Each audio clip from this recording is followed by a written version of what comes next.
to you, ladies and gentlemen. Welcome to another episode of the Kanini Talk here on Herman Manyora's YouTube channel. My name is Evan Sokinyi, and I'm quite glad to bring you up to date with comprehensive analysis of all that is taking place within our country and across the borders, only on Kenya's most comprehensive political and public governance analysis show. I'm here with the University Don Professor Herman Manyora, all the way from the University of Nairobi. Prof, how are you? Good. What is taking place right now. I see leaders moving left, right, and center and saying that right now we should be at a position where we abolish all the boarding schools in the country, following what actually took place in Nyeri therein. I wonder what is actually happening with us as a country, because our leaders here are being accused of being very reactive as opposed to being proactive. What do you make of all that is taking place right now with regards to that unfortunate incident? It's very sad.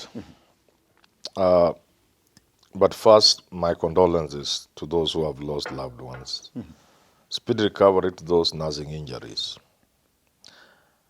It is very painful for a parent to go through what those parents have gone through. It is also sad because as a country, we have normalized death. Death is nothing to Kenyans. In other countries, even the death of one individual, the country can come to a standstill. One individual. We have made death to be, it's like we have not transited from the Stone Age man. Kenyans are like people of ancient world where life was nothing. Somebody dying was nothing. There were human sacrifices. There was nothing. But life wasn't as important as I think man has come to live with. So it's really sad that this has happened. We make a little noise. We come up with some stupid policy statements. We run around like headless chicken trying to inspect the schools. We come up with checks on safety and so on. So then we forget. Then another round of fires in the schools, other young Kenyans losing their, and on and on. I think it is extremely sad. Yes. But why do you think it has to take the loss of lives for our leaders to actually man up and try to look for solutions to these problems? This country, and I've repeated, has a problem in the sense that we are never serious. A country that has people who are never serious. A country that has nobody who loves it. You know, when countries prosper and do big things, there are people, especially the leadership, that love the people.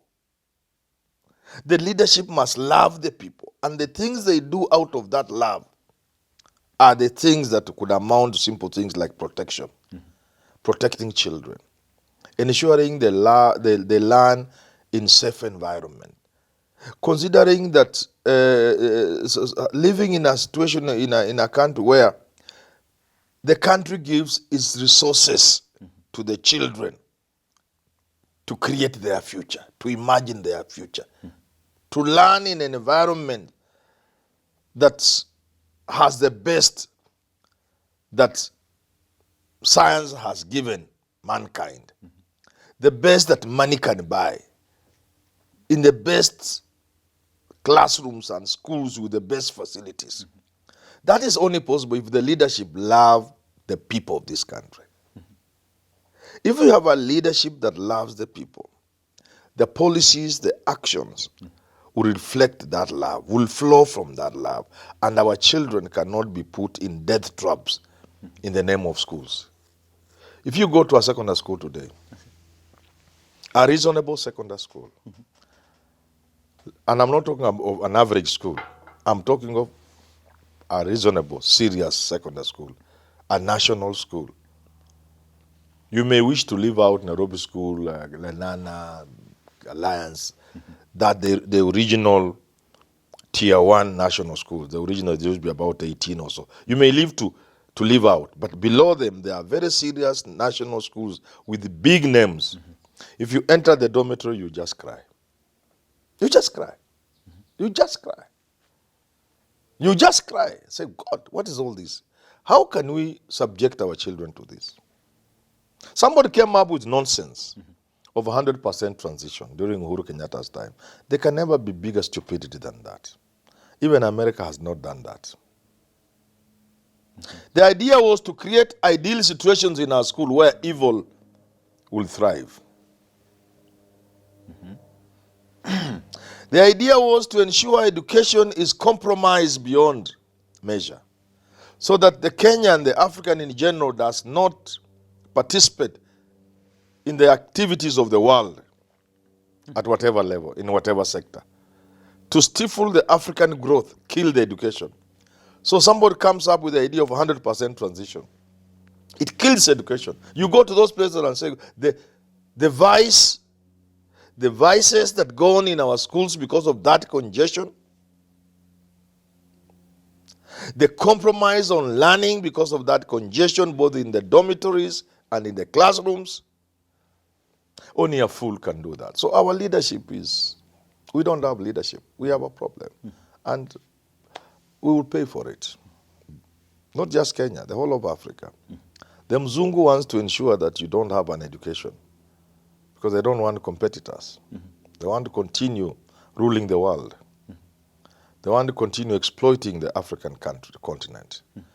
And when they see Africa is the youngest continent in terms of age, a very youthful population, when they see the penetration of education in Africa, they are so scared. They must do something about it. And that's what they have done in Kenya. So these boarding schools must be the first place where the axe should fall. If anybody tells me they are serious about the future of this country, if anybody tells me they are serious about education for the children of this country, they must agree with me and with those of us who say the boarding school must be abolished completely. And there should be no stories. So you think that is the best solution out of this? For the now, for the time being. It is the boarding school is the impediment to education in this country. Why and how? Because, Prof, my question would be, because I'm trying to look at this kind of situation. We have boarding schools in this country, and these fires keep on recurring. Is it, don't we have a way through which we can make these boarding schools safe enough for our students without necessarily abolishing the boarding schools? Listen. Countries that succeed in things they want to do, countries that transform, countries that develop, take certain decisions, and those decisions sometimes are drastic. Okay. So the drastic decision we need to make and work out the details later is to say the last boarding school in this country will be in 2026. No Kenyan child shall be in a boarding school in the year 2027. Come on, Prof, make me... And in the year 2020, in fact, next year, there should be no boarding school for a primary school. All of them, abolish them. Unless you buy the bullet, unless you have the courage to do things that can annoy people, you can never change this country. We will continue banning our children. And yet the benefit of the boarding school is not there. So the boarding school is a colonial relic. Are boarding schools the problem, or is it that we are unable to make these conditions? We don't need a boarding school. Why do you want to bother with? First of all, it is the boarding school that makes education expensive in this country. You get it? If we didn't have boarding schools, the government would easily provide free education without even that. The money we already have will be more than we need. Okay. So education is expensive because of boarding schools. You get it? I get it, Prof. Yeah. The education is also compromised. Okay. Because the congestion is realized in boarding schools more than day schools. You've been a teacher all your life, I believe so. Yes, Make me understand, one, in the first place, why were they introduced? And why is it that right now you are saying they need to be abolished? Tell Kenyans. Kenyans think boarding schools is a world phenomenon. In fact, there are very few places in the world where we have boarding schools. But why? It has to do with our history. The missionaries came to the so-called dark continent. And in trying to educate a few girls and boys, they said you must remove them from pagan conditions where they are all manner of stupid cultural practices. So you remove the girl from the Maasai community, from the boy from the Luya community, because if they stay among their people who are dirty with dirty practices, repulsive, repugnant cultural practices, remove them from there, lock them away from their society so that they can receive an education. You want to tell me this long we still have those conditions? And then the parents have become lazy. Parents want to abdicate their responsibility of parenting by throwing children as young as 6 years in boarding schools. And then there's a question of social push, social demand. In other words, people think you are doing so well if you take your child to a boarding school. That nonsense must stop. And Kenyans, that's where leaders come in. Leaders sometimes force the people to do things that the people don't like, because leadership is normative. It's prescriptive. If leaders didn't say don't do this, don't do this, there will be no society. Yeah, so it's time has come for the leadership of this country to bite the bullet and say enough for boarding schools. These things were brought by missionaries because they thought our homes were so bad that our children could not be part of our homes and be pupils or students in schools. We know that's not true. And this boarding school is making education unnecessarily expensive. Things like uniform and what, those are the things that make education expensive. We need to abolish them. Okay. That perhaps having boarding schools here would actually give the students here ample time. Not which time, nothing. Okay. Let's not go into boarding schools. Think this would actually there is nothing about a boarding school that is positive. Zero, nothing. Everything about boarding school is negative.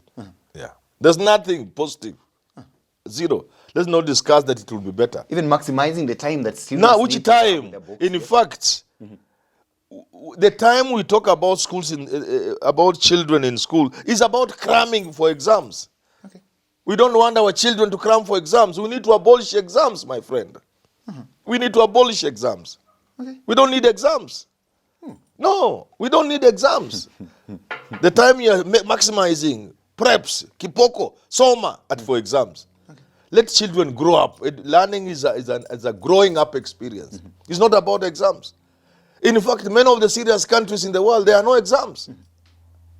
There are no exams. Not in the manner in which we have exams here. Okay. An exam, an assessment. They are not exams, they're just assessments. Yeah. In fact, when you want to go to university, we shouldn't be looking at your certificate. How did you perform in Form 4? No. Universities should interview their own students.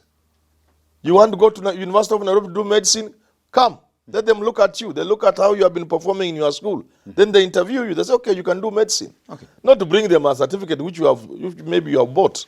Are you therefore trying to suggest that all these measures that the government is now trying to put in place to make our schools safe for our students are nonsense? Not going to work? No, nonsense. That at the end of the day, we have to abolish in another few months, we shall have another tragedy. Okay.